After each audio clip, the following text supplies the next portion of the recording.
देखिए, गिरफ्तारियों से तो हम लोग डरते कहते नहीं, कब तक जुल्म करेगा सत्ता के गलियारों से, चप्पा चप्पा गूंज उठेगा जय ओवैसी के नारों से। प्रशासन को नागवार गुजरा, प्रशासन को ऐसा लगा होगा कि भाई AIMIM वाले आ रहे हैं तो पता नहीं कुछ माहौल क्रिएट हो, जबकि उनको ये मानना होगा कि हिंदुस्तान में जितनी भी राजनीतिक पार्टियां हैं सब वायलेंस को समर्थन करता है। सिर्फ हमारी पार्टी एक ऐसी पार्टी है जो संविधान को समर्थन करता है। अगर आज दिलशाद की जगह कोई और होता, हिंदू भाई होता, सिख भाई होता, तब भी हम ऑल इंडिया मजलिस-ए-इत्तेहादुल मुस्लिमीन के लोग उनकी मदद करने के लिए खड़े होते हैं। नौशाद जी, आपसे हमारी बात हुई?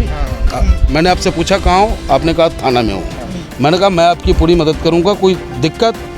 आपकी आवाज़ लड़खड़ा रही थी, मैंने कहा घबराने की ज़रूरत नहीं है, मैं आपके साथ हूँ और थाने पे मैं आ रहा हूँ। आप वो भी याद करें, जब दीक्षित परिवार को जिंदा जला दिया गया था कानपुर की धरती पे, तब भी ये ओवैसी साहब का सिपाही वहाँ जा कर के संघर्ष करने का काम किया और उसको न्याय दिलाने का काम किया था। और मुख्यमंत्री जिसे मैं मांग करूँगा, कम से कम इस पीड़ित परिवार को 30 लाख रुपए का आर्थिक मदद करने का तत्काल कार्य करें। 2024 का कसर साफ करने की नहीं, चुनाव लड़ने के लिए पूरा मैदान पड़ा है भाई साहब। हम मजलिस के लोग हैं, लड़ने से डरते नहीं है। हमारा नेता कहता है माँ का दूध पिया तो आजा, डब्बा का दूध पिया तो लुढ़कता रहे। देखिए, सियासतदान लोग करते हैं। हम लोग ऑल इंडिया मजलिस-ए-इत्तेहादुल मुस्लिमीन और हमारे नेता राष्ट्रीय अध्यक्ष बैरिस्टर असदुद्दीन ओवैसी साहब हमेशा कमज़ोरों की आवाज़ बन के वो रहे हैं। बेशक उन पे उंगली उठती है कि वो मुसलमानों की बात करते हैं, लेकिन मैं गर्व से कहता हूँ कि वो पूरे हिंदुस्तान की बात करते हैं। अगर आज दिलशाद की जगह कोई और होता, हिंदू भाई होता, सिख भाई होता, तब भी हम ऑल इंडिया मजलिस-ए-इत्तेहादुल मुस्लिमीन के लोग उनकी मदद करने के लिए खड़े होते हैं। तो सियासत की बात तो सियासतदान जाने, हम सेवक लोग हैं, सेवक करना जानेंगे। आप देख सकते हो कि यहाँ पे हमारे गाज़ियाबाद के ज़िला अध्यक्ष डॉक्टर मेहताब अली, मेरठ के ज़िला अध्यक्ष फ़हीम साहब, एडवोकेट फ़हीम साहब, और पूरी टीम, विनोद जाटव जी जो हैं हमारे साथ 2021 के चुनाव भी लड़े थे। तो हम लोगों का मकसद राजनीति करना नहीं है। और जिस तरीके का जो, अरे आप भी आए हैं, भूल जाएंगे लोग। नहीं, आप सोचो कि हमें वहाँ से मुआना आने की आवश्यकता क्या पड़ी है? न ये वहाँ के वोटर हैं, नहीं, ये दर्द हमें खींच के लाया है यहाँ तक। नहीं, इस परिवार से हमारा कोई दूर दूर तक का रिश्ता रहा। कल से पहले तक जब ये घटना घटने की जब जानकारी हमें हुई, ये नौशाद है लड़का, इससे हमारी फ़ोन पे बात हुई। नौशाद जी, आपसे हमारी बात हुई? मैंने आपसे पूछा कहाँ हो, आपने कहा थाना में हूँ। मैंने कहा मैं आपकी पूरी मदद करूँगा, कोई दिक्कत? आपकी आवाज़ लड़खड़ा रही थी, मैंने कहा घबराने की ज़रूरत नहीं है, मैं आपके साथ हूँ और थाने पे मैं आ रहा हूँ। हम अपनी टीम के साथ जाना चाह रहे थे। प्रशासन को क्या ऐसा लगा, जबकि लोकतंत्र में हमारा अधिकार है कि मैं पीड़ित की मदद करने जाऊं, उनका हाल चाल जानने जाऊं, उनकी हर संभव मदद करूं, लेकिन गाज़ियाबाद प्रशासन अपनी पूरी तानाशाह रवैया अपनाया और हम लोगों को पीड़ित पक्ष तक नहीं पहुंचने दिया।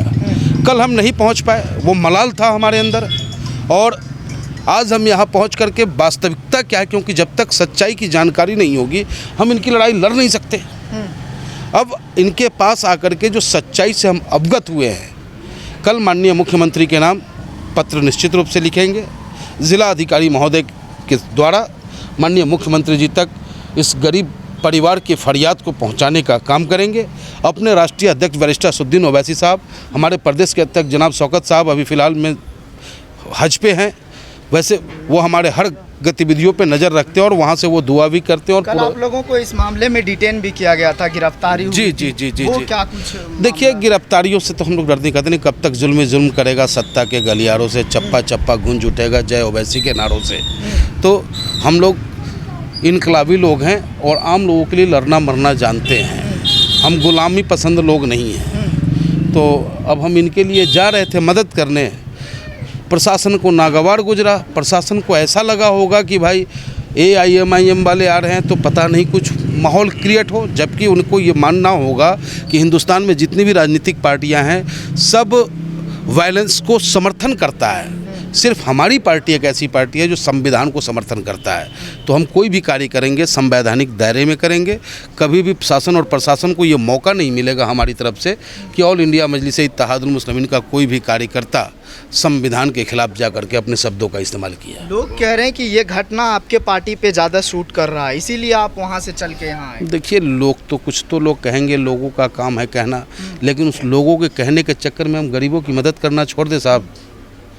यानी कि जब साथ नाम था इसीलिए आप वहाँ से चले। नहीं, आप वो भी याद करें जब दीक्षित परिवार को जिंदा जला दिया गया था कानपुर की धरती पे, तब भी ये ओवैसी साहब का सिपाही वहाँ जा कर के संघर्ष करने का काम किया और उसको न्याय दिलाने का काम किया था। तो जब कानपुर उस पंडित परिवार के लिए हम जा सकते हैं, तो यहाँ पंडित और ब्राह्मण और हिंदू की बात नहीं है, मुस्लिम की बात नहीं है। हमारे हिंदुस्तानी भाई हैं। बाबा साहब भीमराव अम्बेडकर के संविधान ने जो हमें ताकत दिया है, जो सुविधाएं हमें दी है, वो हमें मिलना चाहिए। 2024 का कसर साफ करने की नहीं, चुनाव लड़ने के लिए पूरा मैदान पड़ा है भाई साहब। हम मजलिस के लोग हैं, लड़ने से डरते नहीं हैं। हमारा नेता कहता है माँ का दूध पिया तो आजा, डब्बा का दूध पिया तो लुढ़कता रहे। तो वो हम 2024 की जंग की बात यहाँ से अलग कर लेंगे। यहाँ तो सिर्फ हम इस परिवार के साथ हैं और उस मृत आत्मा को भगवान शांति दे, नन्हे मुन्ने बच्चों को इस दुख की घड़ी से निकलने की शक्ति दे, उस विधवा को ताकत मिले, इन परिवारों को ताकत मिले ताकि उस बच्चे का लालन पालन हो सके। और मुख्यमंत्री जिसे मैं मांग करूंगा, कम से कम इस पीड़ित परिवार को 30 लाख रुपए का आर्थिक मदद करने का तत्काल कार्य करें। मान लीजिए अगर इस परिवार को इंसाफ नहीं मिलता, आपकी पार्टी का अगला कदम क्या होगा, क्या कुछ करने देखिए, वाले हैं? संवैधानिक रूप से जो आर्टिकल में हमें मिला है, संविधान में ताकत मिला है, हर उस ताकत का इस्तेमाल करेंगे।